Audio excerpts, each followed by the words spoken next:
lead all day today. If you can't hear me, just let me know. The first thing we need to deal with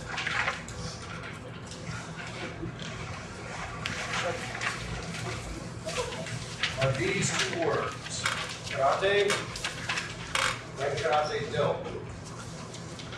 The reason we need to deal with that before we get into our genealogy is what we know now today as karate-do is predated by what you could call karate by at least 2,000 years. Now we have records from Egypt that show drawings of the pharaoh's palace guards using a unique form of unarmed self-defense. We also find that in Greece at the same time. About 1000 BC, we find that in India.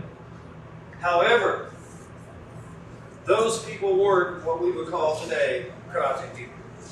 You could call them martial artists because martial art means military way, means blah, blah, blah. But what we are concerned with is this. When you see that do next to something, judo, kendo, goes on and on and on. That do is a method or a way that most people don't realize is a counterbalance to this. These people back over here, and I'll write that down, 2000 BC, back at that time, trained purely in karate for military status or for self-defense. Wasn't what we call karate, but it was a method of armed self-defense. That's all they did. They didn't try to do anything else. That's just what they did. When we get to karate-do, this is pretty much a Japanese Okinawan thing. Okay? You'll see it earlier, but it's pretty much a Japanese Okinawan thing. Do means way. What I want you to understand is it means a counterbalance to this. Whenever you are training in something, or if it is your status, your field, your job, killing people, doing something violent, you need to have a way to counterbalance that. To explain that more easily for you guys to understand, the samurai who studied kendo and kenjutsu, 95% of them trained maybe 10, 12 hours a day in the use of the sword, the naginata, the spear, other weapons to kill people. When they weren't training, they were practicing flower arrangement, writing poetry, things like that, a counterbalance to the violent aspect. In karate, what we do here, we have a philosophy that tells us training to protect yourself, even if you have to kill someone, is justifiable.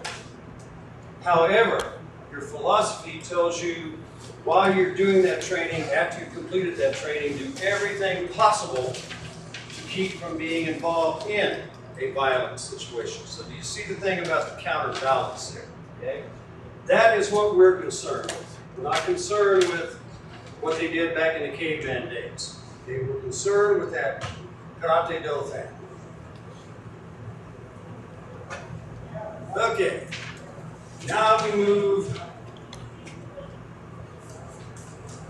to this guy.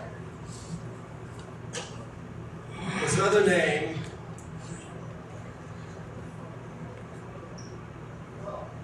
spelling may be off a bit. Siddhartha Bodhidharma. He was from India, approximately 527 AD is what we're looking at here. Siddhartha is his royalty name. Bodhidharma was his family name. He is the founder, the creator of the Zen Buddhism religion. He lived in India around this 527 AD, and in practicing his religion, he also practiced that if you're going to be accepted by deity, then you must have a physical body that is in good shape and a mental state that is very clean and pure. He had heard about a monastery in China, southern China, and that was called the Shaolin Monastery. Okay? There were monks there who were practicing a rudimentary Zen Buddhism that they had only heard of piecemeal. So Siddhartha Bodhidharma decided that he would leave India and go to southern China and to instruct these Chinese monks on the proper method of Zen Buddhism. And the thing that makes him unique among historians is that when he went to southern China from India, he walked. And in walking and doing so, he had to cross the southern fringes of the Himalayan mountains. It took him a couple of years. But by the time he got there, he was in pretty good shape. The monks that he found there were pitiful. Okay? They were all out of shape, overweight, doing things they shouldn't have been doing as monks. So what he did was he created a form of a pattern of exercise to get these guys in shape. A lot of people like to say that's the first time karate really stuck its head up. He didn't teach them karate. He taught them physical exercise. The things that we call karate nowadays came generations after that. But these monks, after about a year, became famous throughout China for their physical condition. And they had been robbed by bandits a lot, and now the bandits left them alone. These guys were really outstanding. So he, Bodhidharma, is what we consider to be our progenitor of karate. He taught them physical exercise, which later developed into karate techniques, but also they were monks. They were the first ones to practice that counterbalance thing we were talking about before. A lot of people say that karate is a cult, it's like a religion. It's not. If you say that karate teaches a religion and you want it outlawed and banned, then you need to go to all the Christian churches and do the same thing too. Okay? Because karate teaches you not to hurt your fellow man. So does Christianity. So does Buddhism. So does Taoism. Okay? And the list can go on and on and on and on. So it's not a religion. You can practice it religiously, but it's not a religion. Try to remember that. So this guy, Bodhidharma, in Japanese, his name is Taishi Daruma. In Chinese, Bodhidharma is translated to Tamil. Okay? We are concerned with Taishi Daruma, the Japanese version of his name. When it comes down to the genealogical lineage, you have to keep in mind this is approximately 526 AD, so there's been a lot of centuries in between now and then. We have no idea who taught who taught who, who taught who, we came down to it, until we get to the 1600s.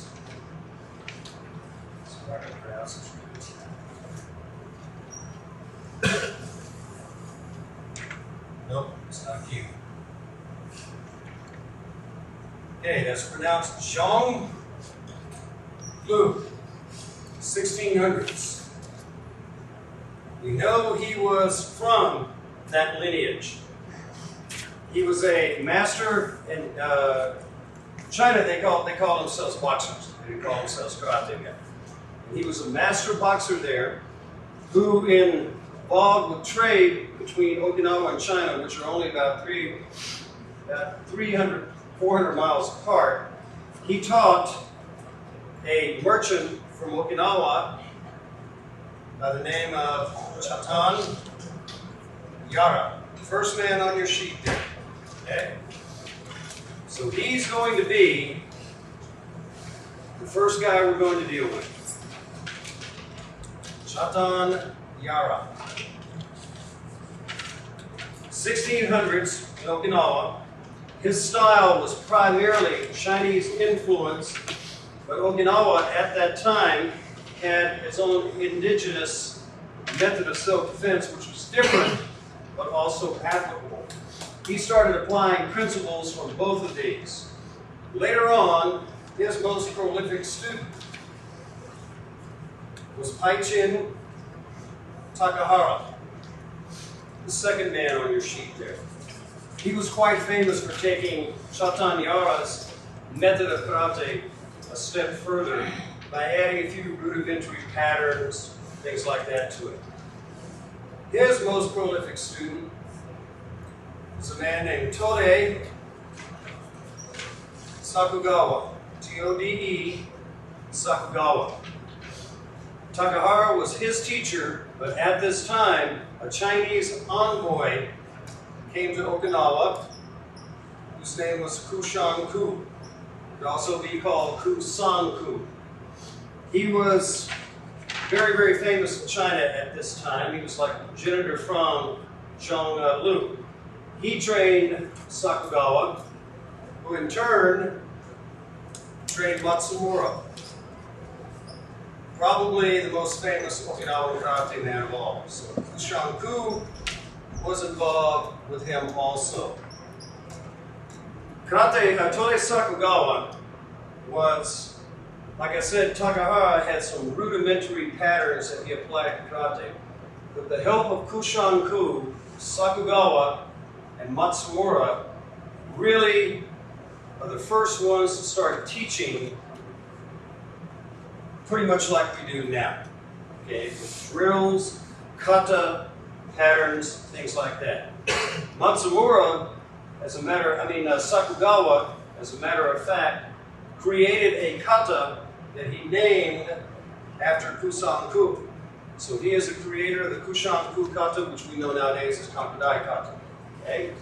And these two people, Matsumura, well, not Sakugawa, Matsumura, that's the only image we have of him. Okay? So he is the third in the line of our genealogy, Matsumura, the first guy to really create patterns and kata. He created the Kushan-ku kata, named it after his teacher. He also created the Basai katas. He also created Teki Shoran. Okay? So Matsumura, Sakugawa beginning to get more and more important now. Matsumura's two most famous students were Itosu and Azato. Itosu was more of what we would call now the Shorin style. Azato more the hard Shori style.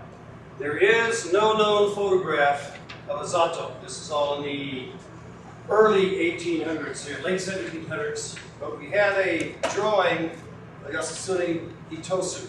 So he is the second from that line. These gentlemen, including Matsumura indirectly, taught Gichin Funakoshi, the founder of Shotokan Karate and considered to be the father of modern day karate. So now we're up to here. And this becomes important because in my line of training in karate, I am only barely 3 karate generations removed from Funakoshi, myself personally. Okay? So he becomes an important figure for more reasons than one. And we'll start with him now. When he came to Japan, 1922, he taught basically 2 ways. He taught what he had learned from Itosu and Azato, but he also threw in a few things of his own. In the long run, what that created was 2 different philosophies. Self-defense, sport and health. Okay? On the sport and health, we call that the JKA, Japan Karate Association line. Until 5 years ago when the leader of that died, it was most widely practiced style, the biggest association in the world. Like 12, 14 million people training in JKA style. His top students in the JKA style, Mr. Ito, Mr. Takagi, and Mr. Nakayama. All founders, along with Funakoshi, of the Japan Karate Association, leaning towards sport and health. On this other line, the people that he created were his son, Giko Funakoshi, Mr. Konishi, and Mr. Igami. We call this the Shotokan line. So they did not want to be confused with the JKA, Japan Karate Association Shotokan. Emphasis on form, kata, self-defense. Okay? Now you have two lines from the founder of Shotokan Karate. Mr. Ito, Takagi, Nakayama, founders of the Japan Karate Association. Mr. Ito was its marketing director. Mr. Takagi was its financial director. Mr. Nakayama was its chief instructor. Okay? Giko Funakoshi and Konishi died at an early age, so Igami took over when Funakoshi died, as the instructor and technical director of the Shotokan. Under Mr. Ito, Takagi, and Nakayama, we find what we call the JKA seniors. We have Mr. Nishiyama, who is still alive. We have Mr. Kase, who recently died. And we have Mr. Okazaki, who is still alive. Mr. Okazaki heads the eastern version of the JKA in Philadelphia. Mr. Nishiyama heads the western version of the JKA in Los Angeles. On this line over here, the Shotokan line, these gentlemen were responsible for teaching Mr. Okano and Mr. Akuzawa. Okay? And we'll get over here real quick.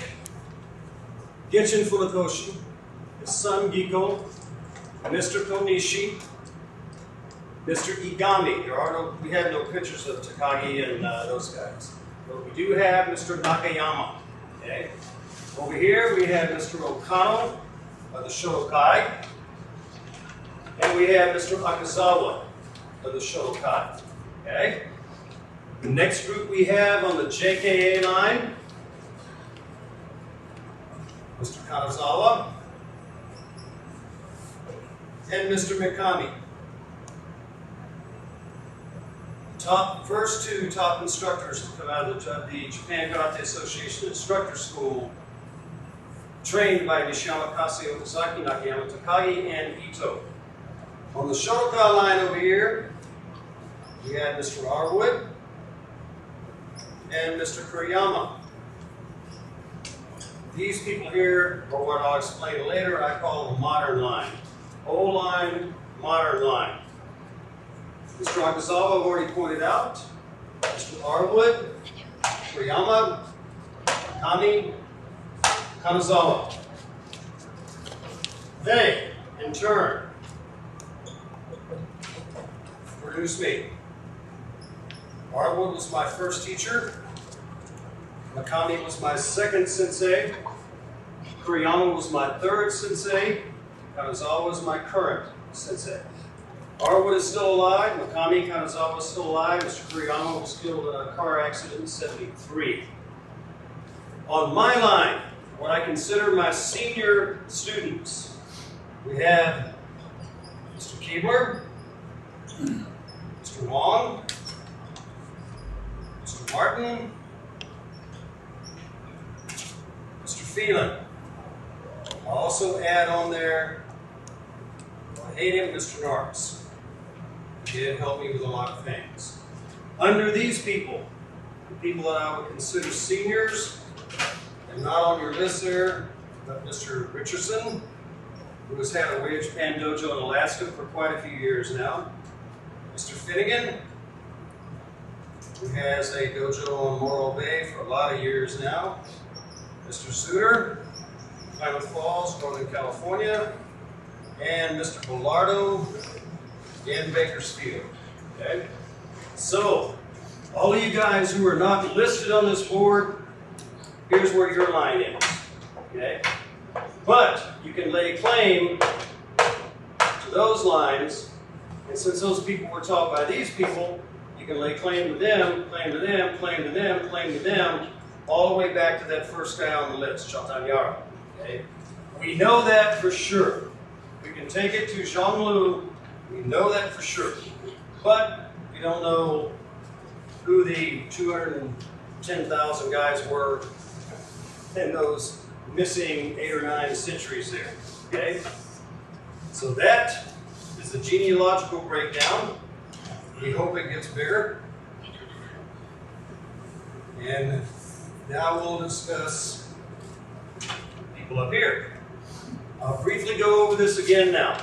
The old line. Shotokan Yara, Takahara, Kushangu, Sakugawa, Matsumura, Itosu, trained Funakoshi, who trained his son, Konishi and Igami and Okano. Okay? Nakayama, head of the JKA technical director. Akazawa, protege of Okano, next to the last picture. Harwood, protege of Akazawa and Okano. Kuriyama, protege of Akazawa and Okano. My first teacher, my second teacher. Makami, Kanazawa, proteges of Nakayama. My second teacher, my current teacher. Yeah. My judo instructor, Carl Geis. My kata instructor, Toitaro Miyazaki, also a protege of Akazawa and Okano. That basically is your general line, but it is my line. Your line starts here. Funakoshi. Extensive training to Kanazawa. Most of the training to Okano. Okano taught Arwood. Arwood taught me. I teach you, so does Sensei Martin, Wong, Keebler, Phelan, Pendleton, and Adams. Okay? That is your direct line. This is your indirect line, but my line. Okay? 2.5 actually generations removed from Funakoshi. You guys are 5 generations removed. Okay, so you should be proud of that. Now, do we have any questions on anything? It's that point in time now. Sensei, Yes. why did they, during the Funakoshi time, they branch off to the JKA line and the Shotokai line? Was it money, locale? Philosophy and thought. That's me. But you hit a sore note there that is still argued about today. The JKA said if we are going to train our butts off and be as good as we are and blah, blah, blah, then we need to leave that stigma of a karate sensei should not be ever paid money. Okay? Because back in those days, it wasn't. You never gave money to the sensei. You might provide a place for him to live. You might bring rice cakes to him at night, give him something to eat. But all the way up to Funakoshi's time, they were extremely poverty-stricken.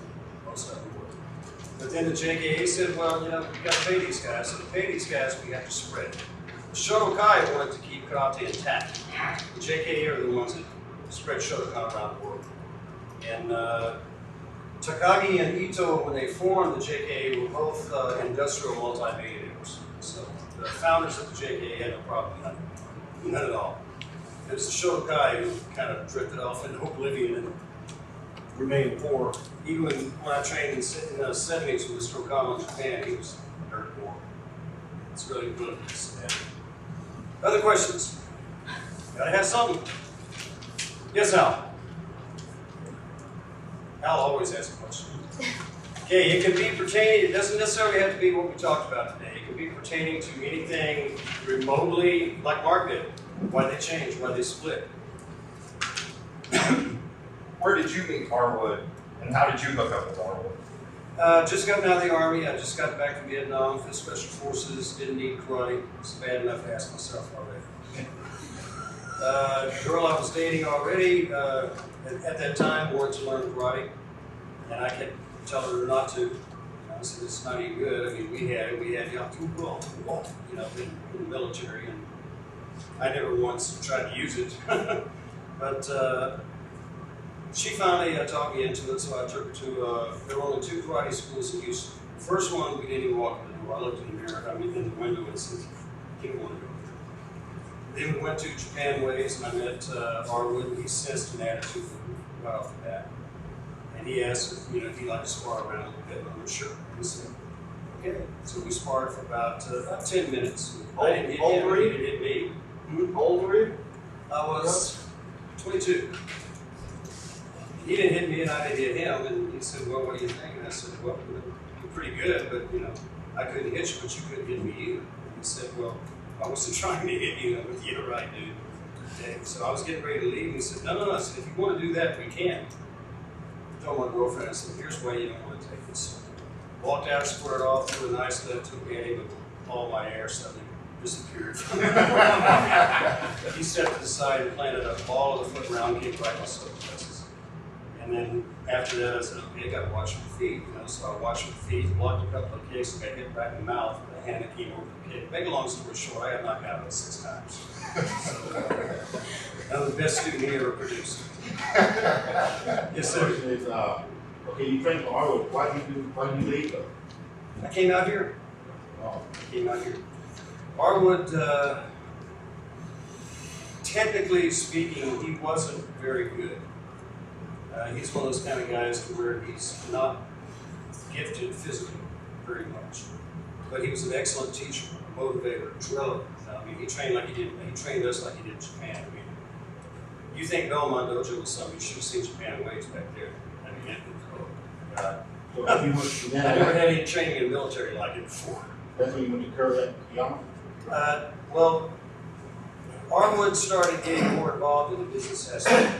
And so he started franchising schools to different people around the South. So I started as a brown belt, I've been kind of the head instructor for Japan Way, so I was moving around there. And 2 of my orange belt students, David Reyes and Roger Warner from Houston.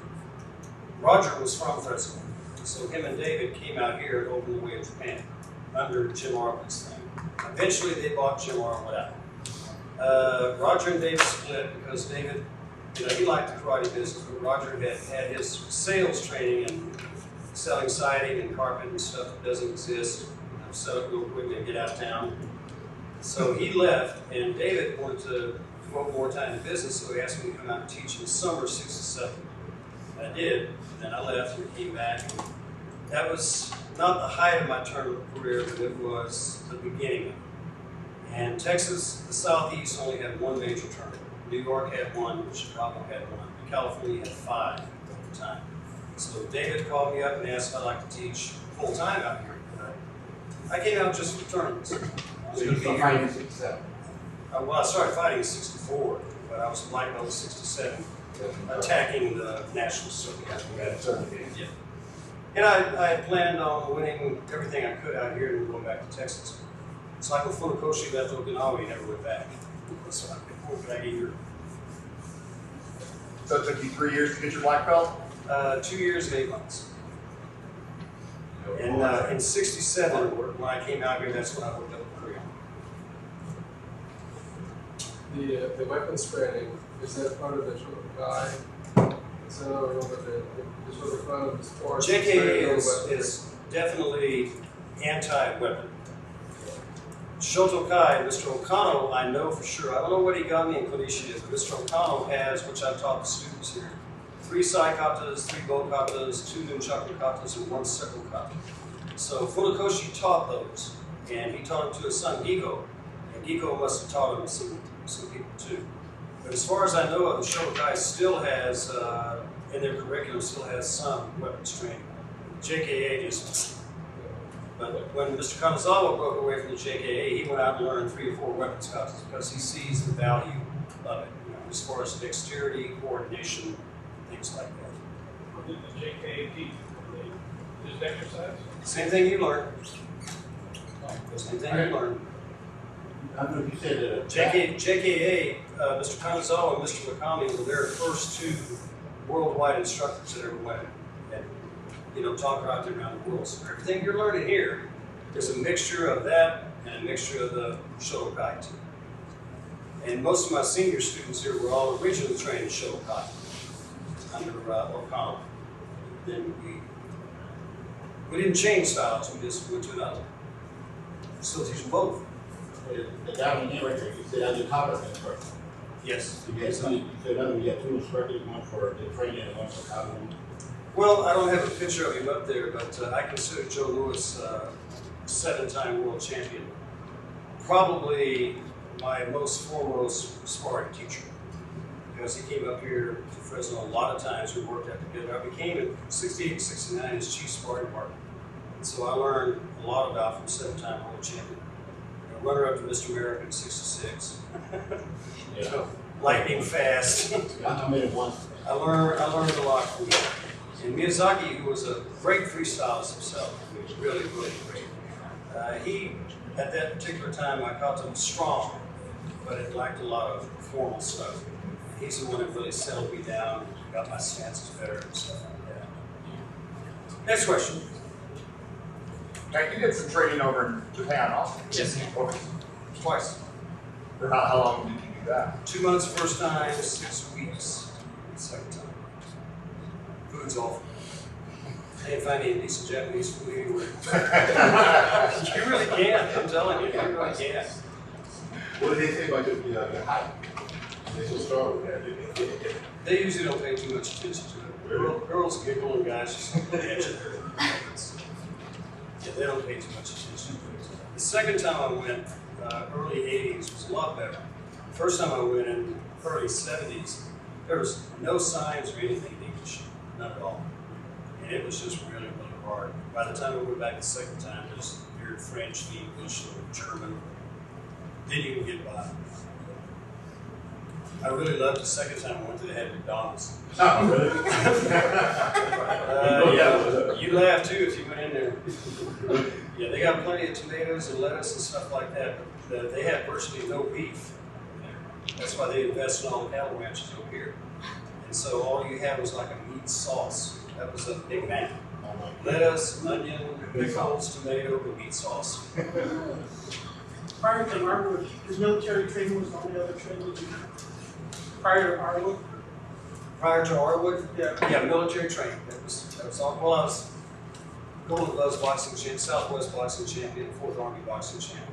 That's just boxing. How long you doing? Do what? How long did you do in service? How long did I do, sir? 5 years. Long enough. Very long. Do you have a question? Yeah, when you trained in Japan 2 times, was it with the JKA? No, it was with Shotokan, Mr. Okama. Because that was my style at the time, before I started blending, getting involved with the others. It was pretty much the same way you were training already when you went over there? Yes, exactly. I think Veland's, Cedric, and Leo about the only ones that can tell you. One way to distinguish what we did then when they first started as compared to JKA. JKA is very handsome. Shotokai is very ugly.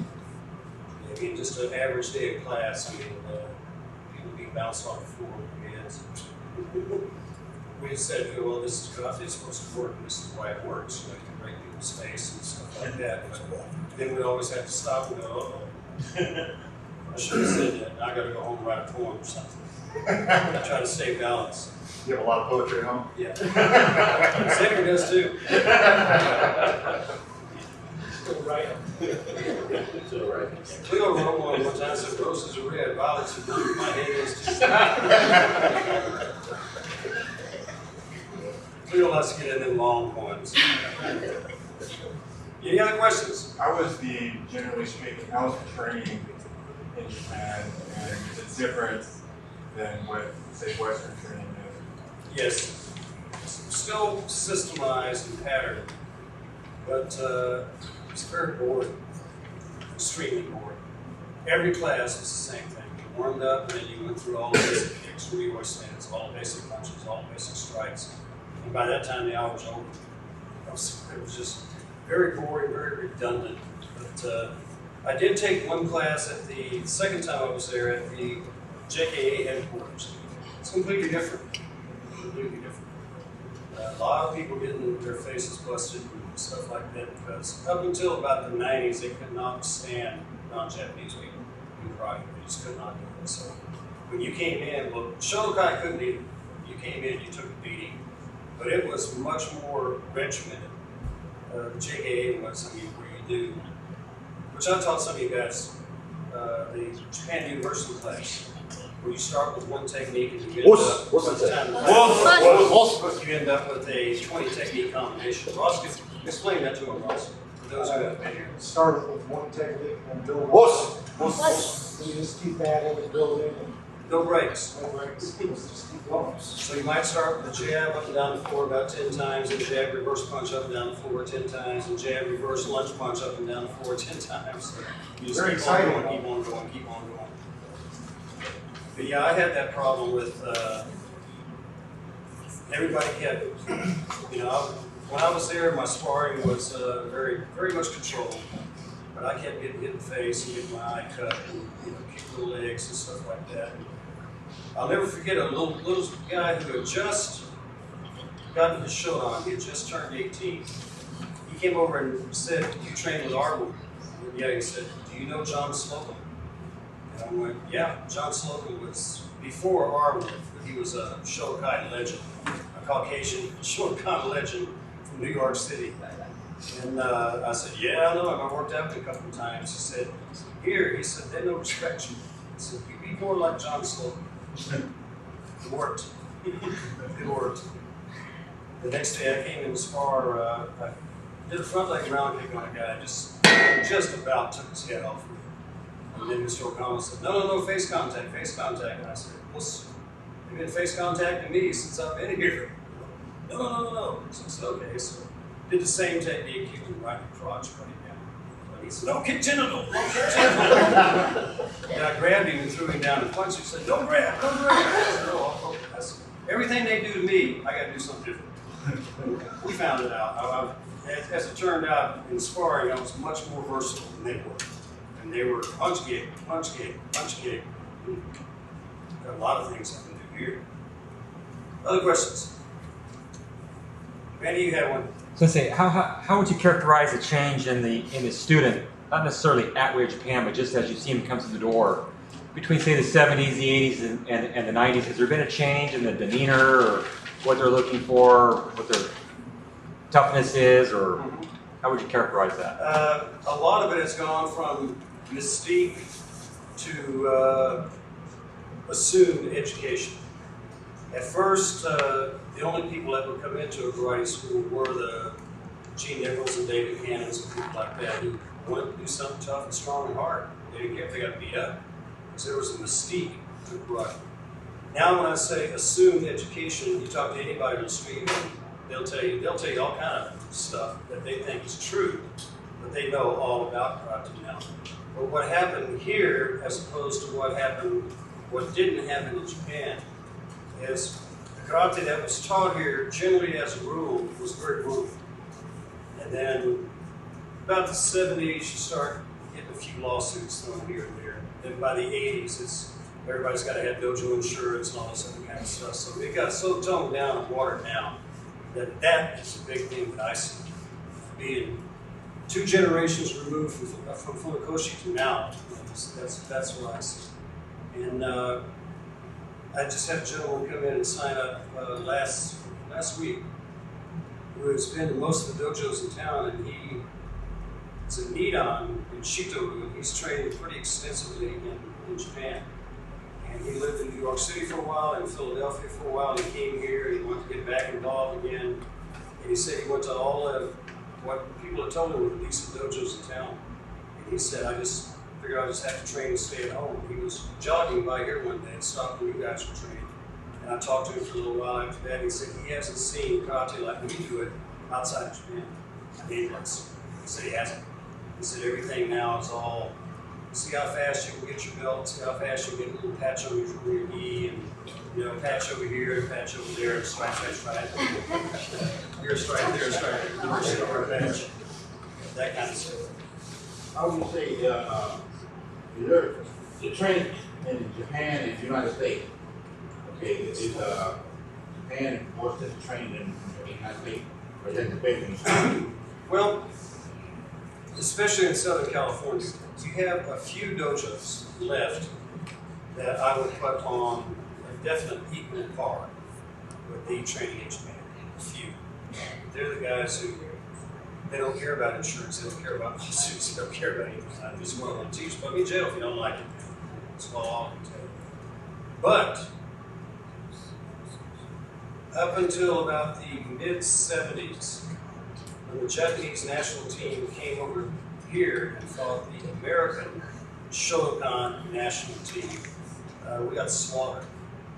But about the mid-70s, it started changing. And the American team per se and the British team per se haven't lost the Japanese in years. That tells you that somebody's passed somebody somewhere. And the bad thing about that is that it had to wait until the 80s to happen. Because when the Japanese came over here to fight, they, one of the men I mentioned, Mr. Okazaki and Mr. Nishiyama, when they gathered up, the best America had to offer, it was usually out of both of their dojos. Okay, so as an American team facing the Japanese team, Chuck Norris was never on that team. I was never on that team. Joe Louis was never on that team. It was, somebody, most of us, Frank Smith was on it, James Jalbay, James Field was on it, other than that, we didn't even know half this week. And they just get cooked when they came over here. And I thought, man, Chuck and Joe and Skipper Mullins and Alan Steele would tear these guys to pieces. But they didn't want us because that would make Nishiyama Okazaki look bad. Ed Parker did the best he could. I mean, he took us all over the world. And we never lost. No, we did.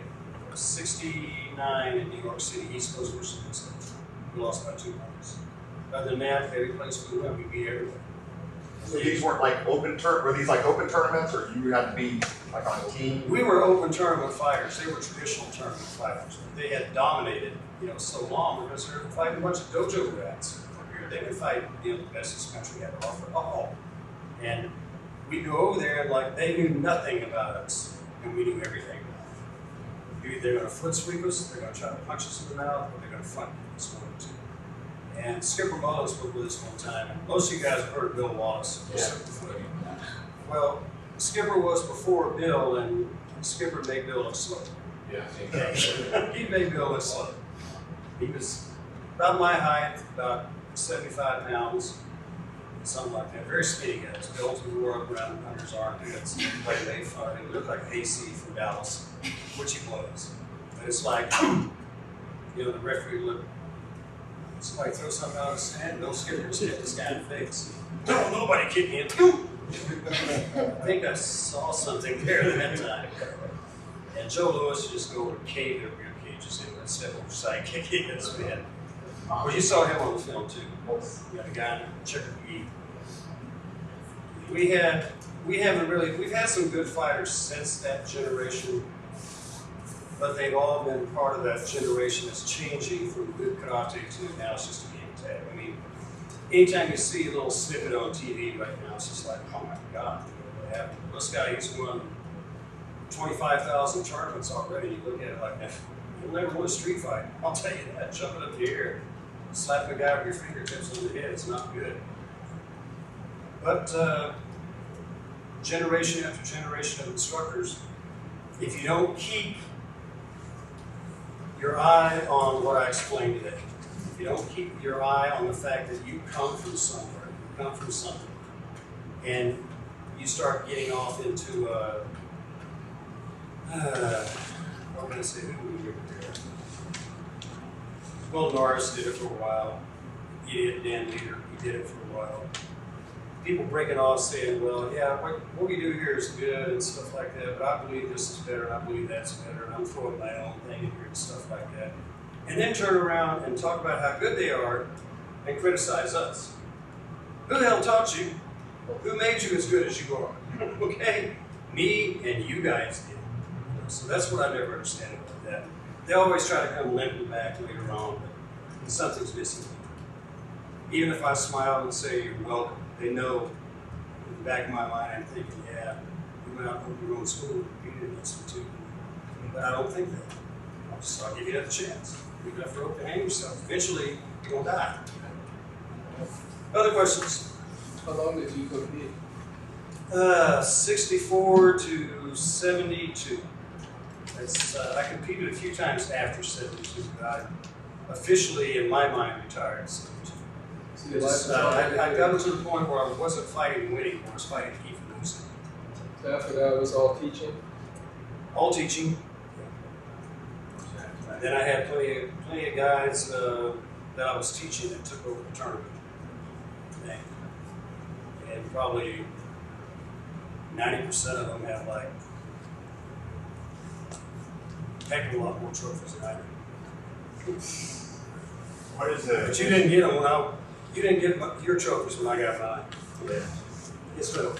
What? Oh, Mike. Paul, Mike. What do you mean? What's the history of Wade and SKI? We joined SKI in '84. And I hadn't had a teacher since Mr. Grion died. And I thought it would be time to, even though I built a school with 700 active students in it and national champions out the zoo, I finally came to the point where I got to have some training now. I'm running out of options in my head. I'm running out of creativity. And then I look in the mirror and say, since I've been out of tournaments, my form's not what it used to be, so I need somebody. And I went looking for somebody, and I didn't think I was going to find anybody. And I had trained with Kamizawa. Mikami belonged to an association and wouldn't allow outsiders in. And I trained at a seminar with Mr. Kamizawa one time. And so I went to the Vegas tournament where I knew he was going to be. And I looked at all the other guys, and they were all very, very standoffish, very aloof from everybody. But I had to see him. He was doing full-side splits. He was 60 at the time. Doing full-side splits, signing autographs for the kids. And I went and talked to Dennis Lowe's, who's his representative here, and said I'd like to talk to him. And Dennis said, well, I'll see. Dennis went over and I'm like, nobody else is talking to him. Why is he going to talk to him? He looked and said, oh, of course, of course. He was this full-side splits of like using his hands and brought his feet in together, standing up, and came over. He said, hello, my name is Gonzalez. I said, okay. Humility, humble, that's good. That's a good step. And the more we talked, just the closer we got. I just thought, there's some guys around here with good physical ability, no mentality. There's some guys here with great, nice guys, no physical ability. But I found a guy who had it all. And unfortunately, he's in his 70s now, and he's starting to drift a little bit now. I think I had the best one, actually. But I still consider him my sensei. Always will until somebody back That's what comes we're along. under now. That's what we're under now. If you up to him now, I mean, to be up under his. Are we part of an association? Association. We're called associate members. You don't have to get involved in any of their political crap or anything like that. But we're associate members. So, oh yeah. What would their political crap be? Trying to get as much money out of the students as you can. That's me. And then when they get into a political thing, you got one part of the SKI that thinks that there's no way this guy should be a black belt. Then you got the other faction over here saying we're in direct competition with the JKA, so we get all the members we can. So that makes us look better.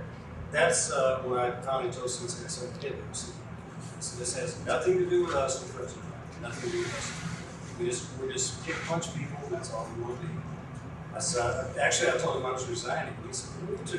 Me too." I said, "You be associate for me." And most of you know, I talk to him often. Murakami, he had Murakami call me the other day before the Makyo class, and changed a couple of things. We're no stop here, like coming back. So, that's all good. It's all good. He's the best there is still at it. Any other questions? Anything at all? Very good. I want to thank you guys for coming. Thanks for your attention. Thanks for your donations. And thanks for passing the quiz. And I'm going to give you guys next week all of this stuff. One more question. Yes, Hal? What emphasis that are you looking at in your students right now moving forward? Having heard all. That is probably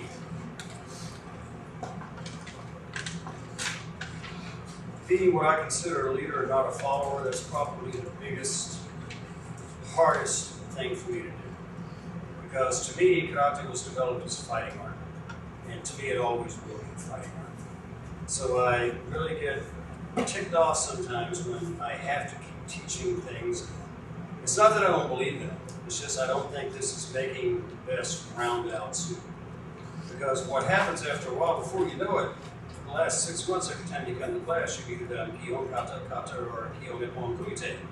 And when you keep promoting that as that, then you're going to end up with a very robot-like student, and I don't want that. In my heart, what I want a student to do is figure out where he wants to go, let me know, and then that's where I'll take him as a specialist in that particular area.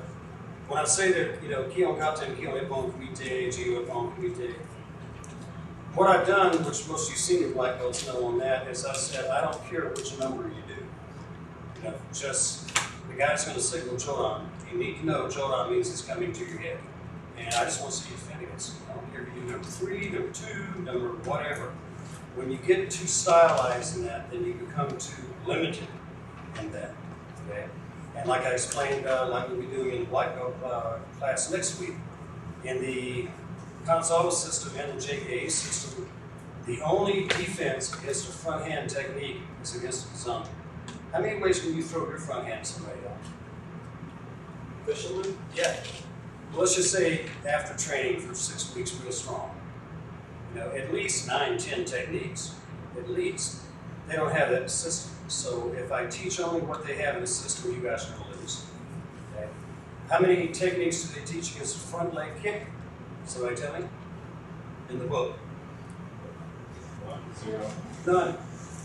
How many times do you guys throw front leg kicks? Often. Okay. You need to know how to defend against it. So that's what I'm trying to do right now. Guys that want to learn to be fighters, I'll teach them how to fight. Guys want to learn to be, formal kata people, I will teach them how to do it. I would rather everybody ends up being a very well-balanced student. But we have that anyway. Okay? We have that anyway. Steve has very good kumite. He has very good kata, very good form. Okay? But he's the exception. He's not the rule. Okay? Cleo has excellent kicking and sparring ability, but he's the exception. He's not the rule. Okay? Cedric has a very short, wide frame. Okay? But he's the exception. He's not the rule. Okay? And I can say that. I wouldn't advise any of you guys to say that. But karate should be for everybody, but it should be for what they're looking for. And even Steve and I were discussing this earlier. It's even people who trained in karate many years ago or who always wanted to learn karate. But I'm 75 years old now and I have arthritis or something like that. I've got a program I can teach them. Okay? You're not ripping punches and kicks up and down the floor, but you're doing this. That's what we call an upper elbow. You can't do it hard anymore. You got arthritis. But that's a real good stretch for your distal dorsal and tricep muscle. So when I get that completely done, you guys need to come up with it. So it'll be good for replacement too. Because everybody up there's like so as you guys are. Oh, awesome. Yes, other questions? It can be about anything. Why Long is as you it's not not doing martial in-house arts. sparring? Why is your system just an in-house sparring? Why does my system do what? In-house sparring? In-house sparring? It's not.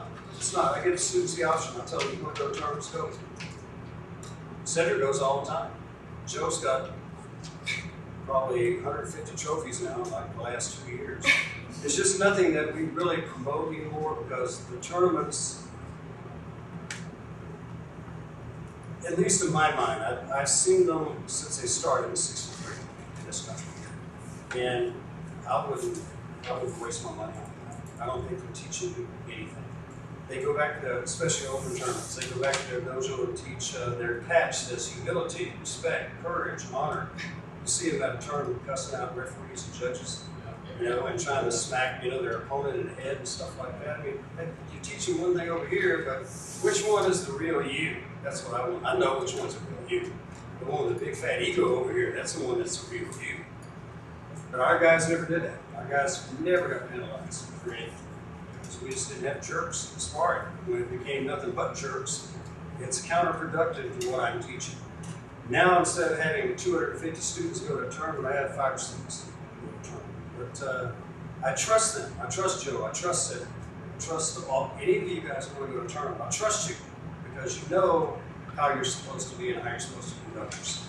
Because no matter where you go or what you do, as long as you're still training here, you're a representative of what you do. And you gotta always remember that all the time. Okay, guys, I want to thank you again for coming. If you have any questions, I'll still be here for about 30 seconds. Thanks, guys.